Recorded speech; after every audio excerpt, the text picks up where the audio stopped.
Welcome to RICO Busters. Today's show spotlights the third in a series of investigative segments focusing on the Detroit metropolitan area known as Wayne County. Last segment, our investigative journalism presented a broader picture of the impact that corporate corruption has upon United States taxpayers as well as upon homeowners in and around the blighted and more affluent neighborhoods of the Detroit metropolitan community. The Mackler federal whistleblower lawsuit against Bank of America exposed how, after the Countrywide debacle, Bank of America merged with Countrywide and continued with fraudulent practices as a matter of unwritten corporate policy. In conjunction with their agents and attorneys, such as the Trot and Trot law firm, B of A victimized hundreds of thousands, if not millions, of aspiring homeowners. In Michigan, the Trot and Trot law firm, under the tutelage of Oakland County politician David Trott, has been acting on behalf of Bank of America and other mortgagees in foreclosing upon many tens of thousands of homes each year. The Wayne County Sheriff's Department, the Wayne County Register of Deeds, and the district, state, and federal courts are also tied into what overwhelmingly appears to be a greedy racketeering operation utilizing counterfeit notary signatures on fraudulent sheriff's deeds. Yet all of this is taking place within the purview of the Mortgage and Deed Fraud Task Force, comprised of the Wayne County Prosecutor's Office, the Wayne County Register of Deeds, and the Wayne County Sheriff's Department. The problem is that this fraud task force seems focused strictly upon the private and small business sectors committing a fraud.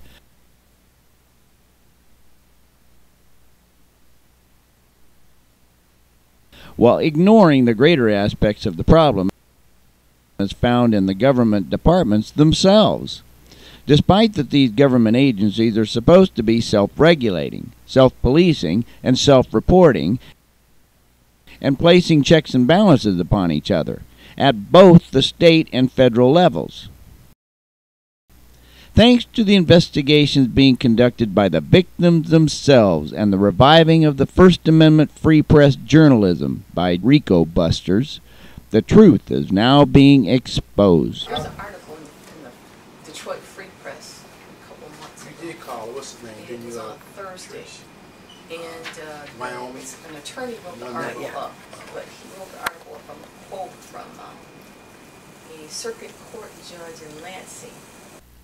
As has been the story in our first two investigative segments spotlighting Letitia Edgar, Cornell Squires, Crystal Price, and others, when the well-oiled tyrannical corporate process runs into snags with the public's resistance to their legalese, the judges and other officers and administrators of the Wayne County and state courts are brought in for added pressure by their interpreting the documents and the color of laws being used by the private law firms and their greedy corporate bankers to steal homes from seemingly helpless individuals and their dependent families. The insanity of all this is enough to send many people over the edge, even judges. Keep watching as we show you how the perceived victims of government and corporate crimes are fighting together to hold the perpetrators accountable. The third tier of this special investigative series involving Bank of America and Trot and Trot will be right back after words from our sponsors and Liberty News highlights. What does liberty mean to you? Uneducated citizenry is a vital requisite for our survival as a free people. So, is liberty freedom from responsibility or accountability, and the right to a free education and handouts from the government? Spoon-fed education from the government is not the answer. The NationalLibertyAlliance.org is in full swing on educating government and individuals alike on American history, the Constitution, our country's founding documents, and the power and remedy of common law grand juries. When the people fear the government, there is tyranny. When the government fears the people, there is liberty. Check it out. NationalLibertyAlliance.org. Hi, I'm David Scheid, and I'm here to represent all the people here that are fighting corruption in the Michigan courts and throughout the United States. We are, you and me, the RICO Busters. And I've got another RICO Buster right here. This is Crystal Price. She's been working against Trot and Trot. She's been a victim of both Trot and Trot and the Bank of America. And before we get started, I'll just throw this disclaimer out here, verbally, as well as providing you with the graphic that all the people that we're talking about are presumed innocent until proven guilty in a court of law. The only problem that we have is getting into a competent court of law where we can have anything litigated to any significant extent to have these government officials and these lawyers be held accountable for what they're doing and criminally accountable. Crystal, I wanted to because I've been giving some background in some of the previous segments of what's been going on in your case and how you were victimized by Bank of America, that how you're still, even though this whole scenario for you started back at a time that the Meckler federal whistleblowing case had proven that your case basically is the textbook of what can happen to a person that's been a victim, a homeowner, to the ploys that Bank of America has been using since they were bailed out by the taxpayer back in 2008, 2009, and that as this Meckler whistleblower case had shown, that the HAMP, the Home Affordable Modification Program, was something that was supporting this bailout of something like $45 billion, yes. And with a promise of $100 billion to be able to provide people like you with modifications of their mortgages, and that all you needed to do was apply. Yes. And so, I would like to take your particular case, and this is applying for the TARP program. It's called the Troubled Asset Release Program. Yes. And you qualified. Yes, I did. In fact, you eventually got your application approved. Yes. And you made payments. Yes, I did. And you made timely payments. Yes, I did. And you've done every single thing right. Yes. And yet, here it is, 4 years later, 3 to 4 years later, if this started for you in 2009, and let's go 5 years, because now it's 2014. That's right. You've been battling. It's cost you money. It's cost you time, aggravation. You've experienced post-traumatic litigant syndrome. I forgot what the name of it is, but I'll get it up on the screen here because it's a recognized post-traumatic syndrome. Yes.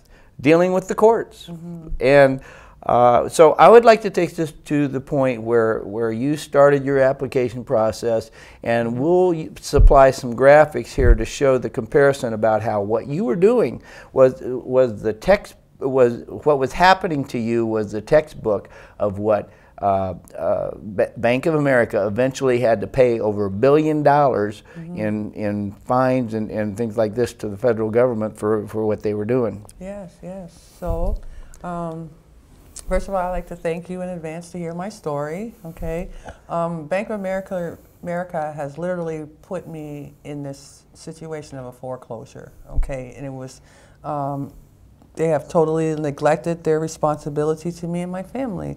The reason why I applied for the modification wasn't because I was in default. I applied for it because I foreseen a default and I wanted to avoid the foreclosure. And so, I was getting ready to go through a divorce, so I was saying, thinking ahead of myself and saying, let me call them and see if they can help me to avoid from going into foreclosure. So, on about and falling behind on my mortgage payments, because I know if I have to pay rent somewhere, I might as well pay my mortgage instead of moving out and moving somewhere else. It doesn't make sense to do that. So I contacted Bank of America on September the 8th of 2009, to express my concerns about my financial difficulties. And to make a long story short, what they did was they sent me the application through the fax machine and I filled it out and I sent it to them, and they said I would hear something in about 45 days, right before Thanksgiving.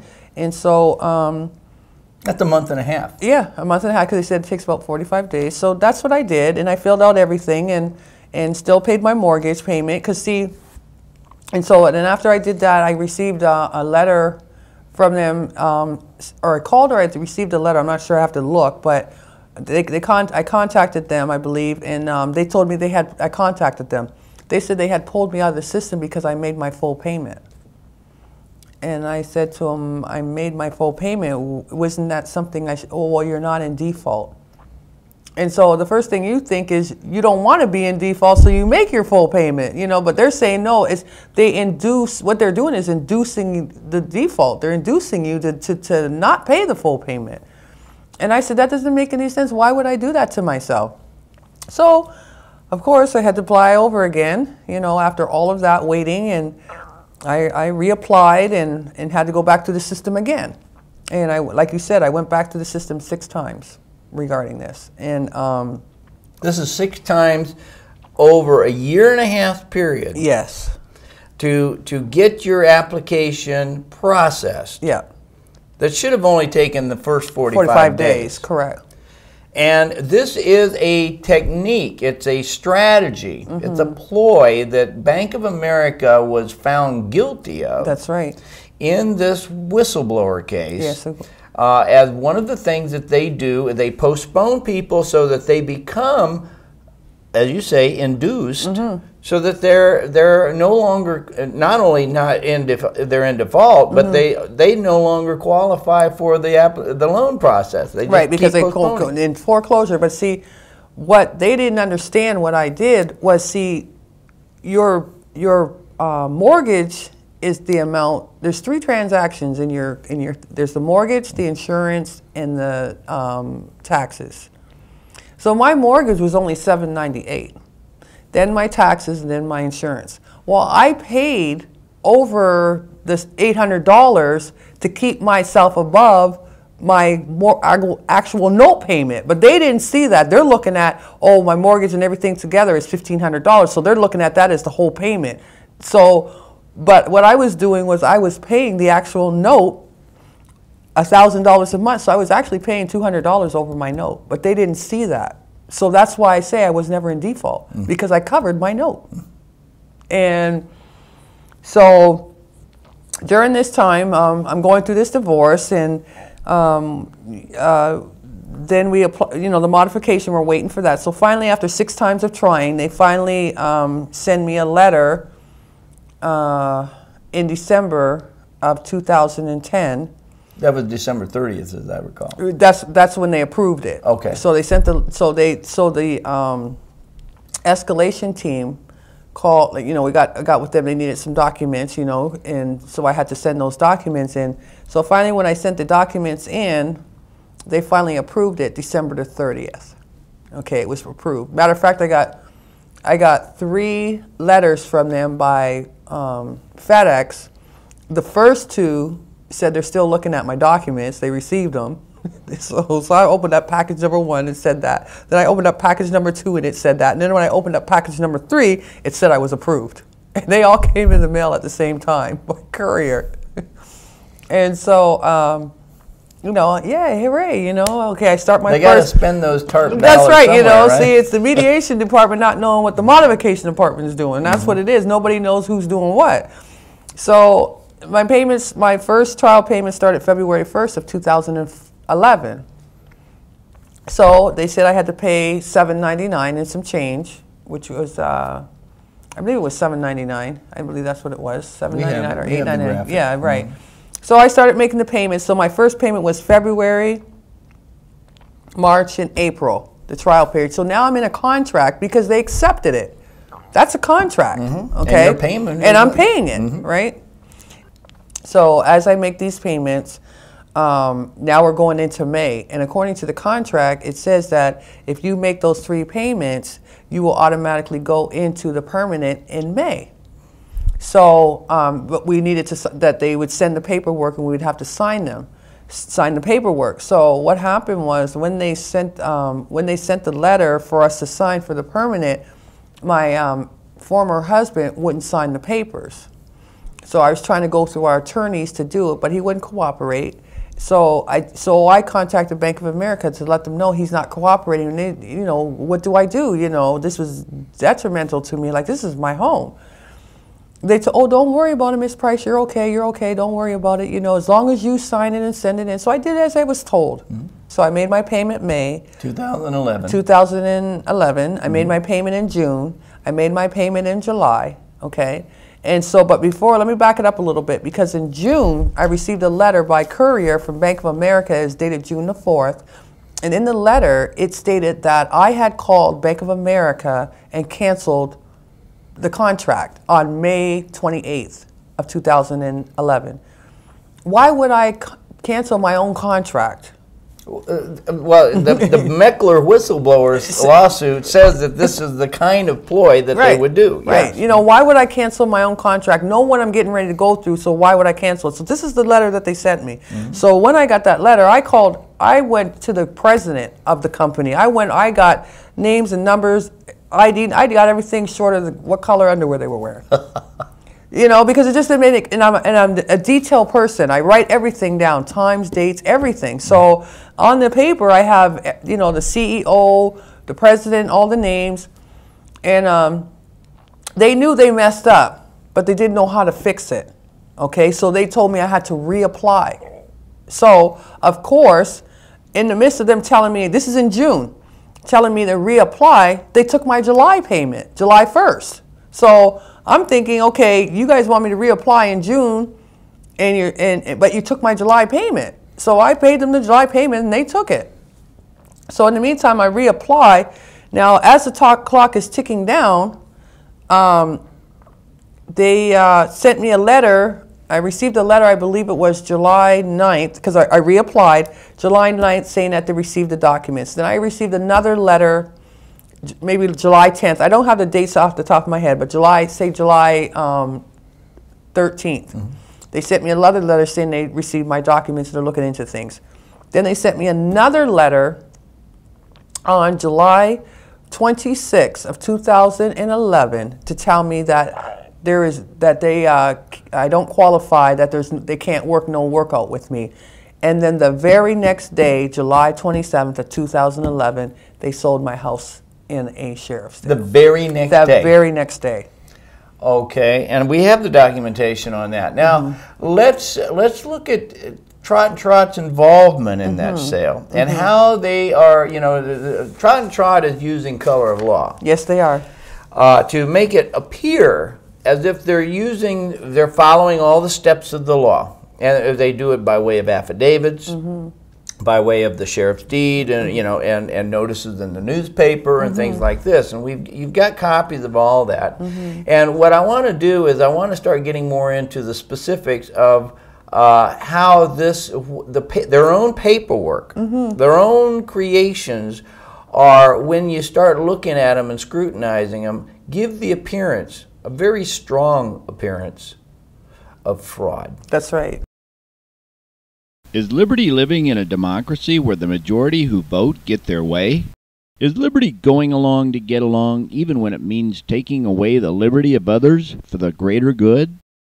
The National Liberty Alliance is on a mission to restore sovereign power and a republic back to the people, through education and knowledge of the founding principles upon which this great nation of the United States was founded. Check it out. NationalLibertyAlliance.org. What I want to do is I want to start getting more into the specifics of how their own paperwork, their own creations are, when you start looking at them and scrutinizing them, give the appearance, a very strong appearance of fraud. That's right. And their name is all over it. Trot and Trot. That's right. So if we can start getting into their process, the process that they used, and I want to go back because I remember seeing some of these appearing in postings and affidavit forms going back to 2010, just shortly before your first application for mortgage modification got approved. That's right. Okay, so we're going to go back there, and we're going to go right to the root of this problem here. Okay. So, Bank of America is the servicer, and Trot is the agent. Okay. So, in order for Trot to proceed to a foreclosure, the bank must do the first steps of the process, and that's your notice of default. Gives you 30 days or within 30 days to cure it, or and then to work it out. Then the acceleration notice comes out if you don't do anything. That's why it's so important to open your mail. Mm-hmm. Okay. Well, in my case, I didn't get no notices from the bank because I wasn't expecting no notices from the bank because I was in modification. So I'm not expecting anything. And that precludes you're getting any of that. That's right. That stuff in the mail. Absolutely. Because if you're the statute, and is it 600 point something? Yes, 603. 3205A. Yeah. Okay, so it basically says that they can't foreclose on you if you are in a modification program. That's right. Now, you technically, your application took 1.5 years to get approved. Mm-hmm. So technically, you were not in that modification program yet, but within a couple of weeks of the time that this first posting went out, I think, or at least a month or so, that you were approved for that program, and the whole process of the application, albeit no fault of yours, for that the Bank of America postponed you for that long, that you are in, you're not in the program, but you are in the process of it, right? The application, everything is supposed to be, I'm in the process. Correct. And if you're in the process, all proceeds, foreclosing proceeds must stop. That's why they say for 90 days. They say that for a reason. So it's supposed to stop. Mm-hmm. But no, it didn't stop because, like I said, Trot is the agent for Bank of America. So one hand didn't know what the other hand was doing. So Trot defected what Bank of America perfected. Bank of America gave me the modification, and Trot defected it by doing what they did. Unless, as the Meckler whistleblower case is saying, they intentionally did dual tracking. That's what you call dual tracking. Absolutely right. And that was proven in this whistleblower case. Right. that it might not be the case of the left hand not knowing what the right hand is doing, but it's the left hand and the right hand going, let's screw the homeowner. That's right. And we'll collect from the government under this program, and then we'll also make sure that we can foreclose and collect on the house. That's right. Profit. That's right. That's right. So they're both guilty of dual tracking because Bank of America knew they approved me for a modification. Okay, and Freddie and Trot knew I was not in a foreclosure. But see, they had already started the paperwork and did what they thought they were going to do. So here's a document, and in this document here, it's dated November the 8th, and this is from Trot. And in this document, it's stating that the mortgage loan is in default of for non-payment. Okay, first, which it was not. Right. First of all, I don't owe Trot nothing. They have no right to send me this because I should have got this from Bank of America. I don't pay Trot nothing. I don't make no payments to them. I have nothing to do with Trot. So who are they to tell me that I'm in default on a loan payment when my bank didn't even tell me that? Mm-hmm. Okay. So it goes on to say that Trot represents BAC Home Loan Servicing LP. Well, BAC is Bank of America countrywide. But on my documents, in my loan, in the mortgage, it says Bank of America NA. So we got the modification in Bank of America LP and the documents for the mortgage in NA. Now see that there's subsidiaries, but there has to be a transfer of ownership. And I'm going to show you later on where this transfer took place because it took place after the fact. They're trying to catch up. Yeah, they're trying to cover up and catch up. Right, right. It's not working. Okay, so here on Trot and Trot's paperwork, Trot and Trot is actually saying on here that the creditor, which is the creditor to which your mortgage debt is owed to, servicing the agent. Now, who is the creditor? Because Bank of America is not the creditor. The creditor would be the owner, right? That'd be the mortgagee. They got the mortgagee, the mortgager, they got everything. They got all these terms. They got all these hats they're wearing. They don't know what hat to wear at what particular time. That's the thing that's going to tear them up. And so, okay, so Trot and Trot is saying they're representing Bank of America. So if they're representing Bank of America, they went ahead and did what they wanted to do on a notice of non-payment on November the 8th. Now, on here... 2010. 2010. And on this, it says, I have 30 days to respond. Within 30 days of the receipt of this notice that the debt and any portion thereof is disputed. So I have 30 days from November 8th, right? Well, you and I, as kindergarten, my 4-year-old grandson could tell you how many 30 days, how much to count for 30 days. Okay. The notice they send me out for the same date. That 30 days is within the 30 days to accelerate your debt, what you owe, to pay it in full. They send me out a letter dated the same day, November 8th. Remember, I'm supposed to have 30 days. Trot and Trot. Trot and Trot, telling me that they are getting ready to accelerate the total indebtedness. Now, can't they? The only way they can accelerate it is if you've abandoned it, right? No, the only way they can accelerate it in the indebtedness if you don't try and do within 30 days. Within 30 days, okay. You know, to call the bank. But this is saying to call Trot and Trot. Like I said, I don't owe Trot and Trot no money, so why would I call you to talk about a debt that I don't owe, but talk to you about any of my business? I didn't sign no papers with you. Especially when you're working with the servicer on the mortgage. That's right. And you're under federal laws. That's right. You know, so guaranteeing your rights. Right. So what they did was Trot and Trot initiated the foreclosure. That's what they do. That's what they do. Now, not only did they do this on November the 8th, so they did a non-payment of rent, or sorry, a non-payment mortgage loan default, November 8th. Then they did fraudulent, right?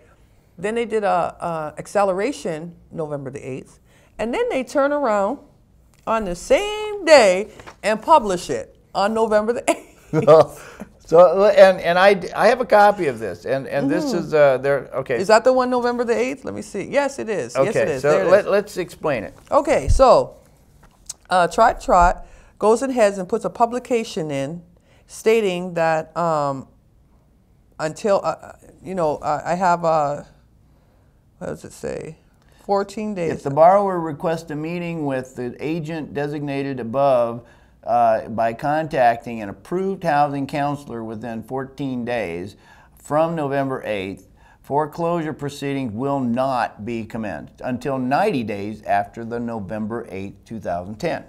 Okay, so if we do the math, I'm already approved in the modification, so this shouldn't even be here. It shouldn't even be there. And the modification was approved on December 30th. That's right. And then I think. So on the same day, they put the notice in the same day. Okay, so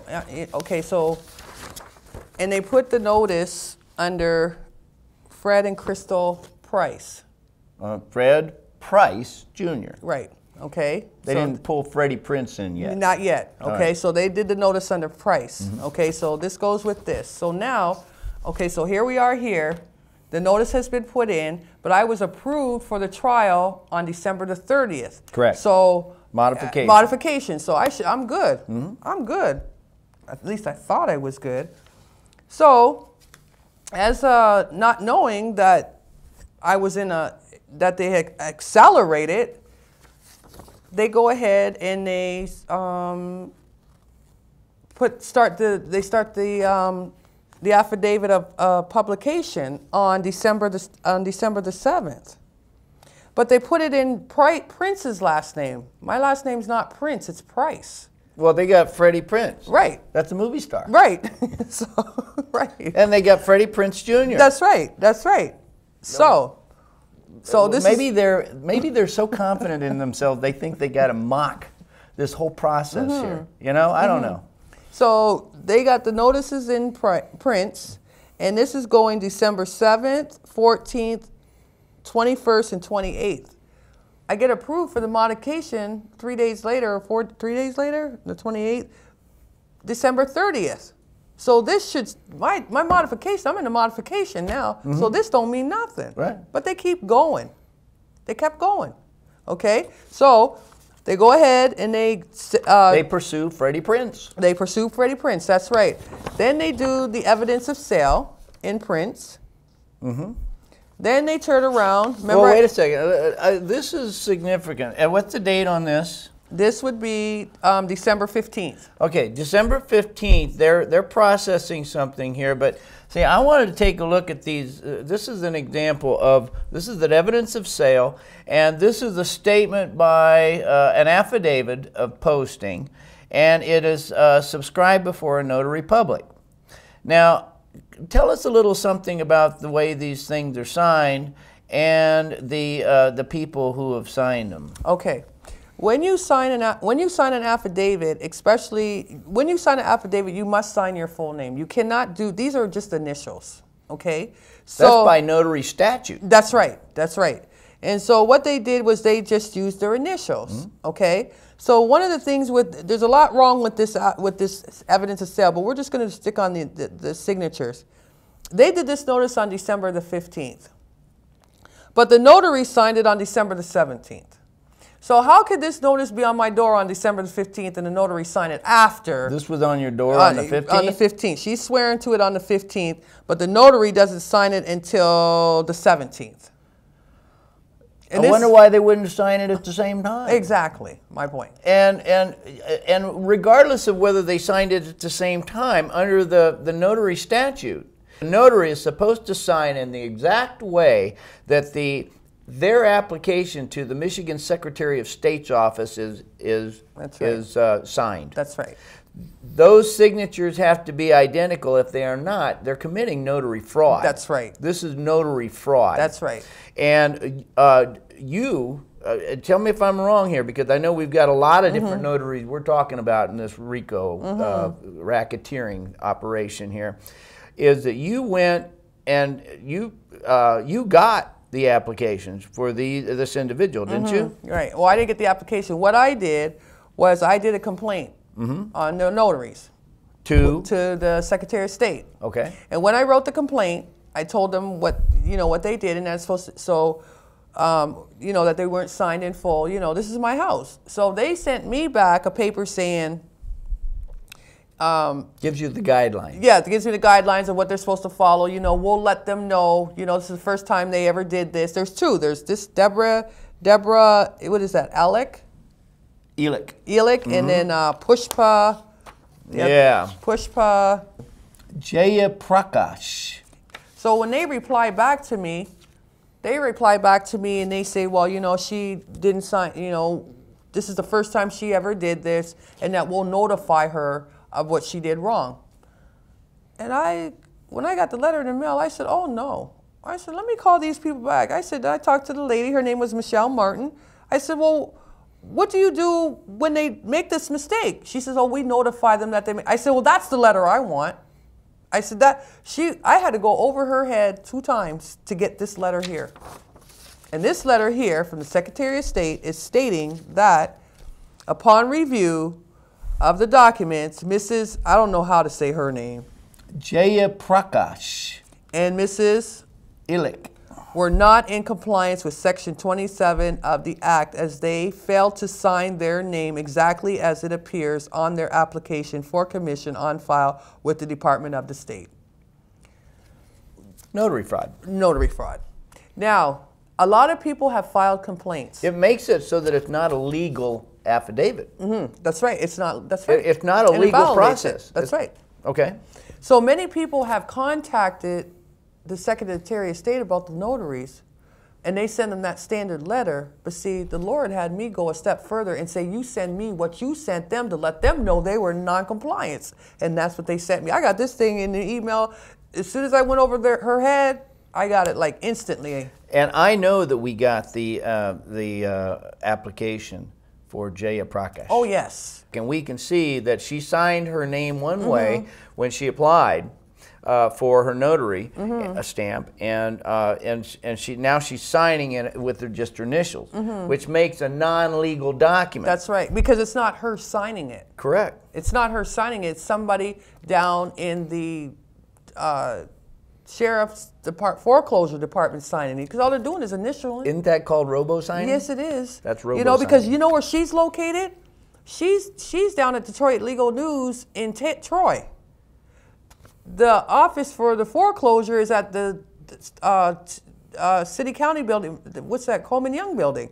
So there's no way that she's signing these down here, and they can't. They got to be in the same presence. They have to be in the same room for that notary to be able to identify that person. Exactly. And we have some other documents here. We don't have to go through them right now, but we've got other documents that Felicia Mack is one good example where some sheriff deputy named Felicia Mack is signing documents that say that say he. I got referring to Felicia Mack as a he, and we've got the same kind of notary fraud that's going on in these documents. So go ahead and continue, please. So then we go on to here's the sheriff's sale. Oh, there's Felicia Mack there. Yeah, there she is, right there, Felicia Mack, all big and bad. And guess what? She's a he. File do not mail. So this is the stamp that we're talking about when I was talking about with Cornell Squires, that after they take your home and they do this sheriff's deed, then they file it and they don't let you know by mail or any other way that they've taken your home. That's right. That's why I didn't know. Okay. So Felicia Mack, what does that say right there, Dave? That says he. You never know nowadays. I actually went down to Napoleon's office to ask them, is Felicia Mack a he or she? Because the whole document says he. Did they try to arrest you for sex discrimination or something? No, he told me, he said she's a she. I said, well, where is she? And he said, well, that's a technicality. So I said, you know what, technicality, nothing. These my home. That's right. These are sworn affidavits, okay? She auctioned off my house under an affidavit saying she's a sworn duty. Who is it that's signing that he did it? This is Yolanda Diaz. Right. And I can tell you, I've seen the Yolanda Diaz name on a whole lot of documents. And I believe that she's also classified as one of Benny Napoleon's sheriffs. Oh. Deputy sheriffs. You know, I'm going to go in there and put on a sheriff. You know, you want to know what their sheriff thing looks like? It's a piece of paper like this, stuck inside of a clear plastic with a string around it that says appointed deputy sheriff for the day. That's what it is. Well, we'll have to get some evidence of that. I appreciate that testimony on it, but go ahead. So now, now this is in Prince. The sheriff deed is in Prince. Prince. So they just took a house away from Freddie Prince. From Freddie Prince. Right. And then they went ahead and they recorded it. Oh, in the Register of Deeds office under Prince. Okay, so now we got the Register of Deeds office involved, and not to mention that this file do not mail is being filed with Youngblood. That's right. Bernard Youngblood, who is part of the fraud task force, That's along right. with the sheriff That's right. department and the prosecutor's That's department. Right. That's and right. you know, these people are in bed together, and their job is supposed to be to identify this stuff. And who's it take to really identify this stuff? It takes you and me. That's right. And all this hard work is this is your investigation. That's right. This is your work. That's right. And this show right here and these segments here are to tell you that it's up to all of us to be breaking this stuff wide open. That's here. right. It's us. That's right. It's all of us that are the RICO Busters here. It's not these government officials that are supposed to be doing their job that aren't doing their job, that are in fact covering up what's going on. And it's looking very strongly like they are the ones that are committing the crime. That's right. This is racketeering. That's right. This is notary fraud. These are felonies. This is felony cover-up. You know, this is taking people's property. That's right. For $1. Yeah. For $1. We haven't got to that part yet, but we're going to get to that dollar. We're going to get to that $1. So to get back on let's get to that dollar in just a moment. Yes. We're going to take a quick break.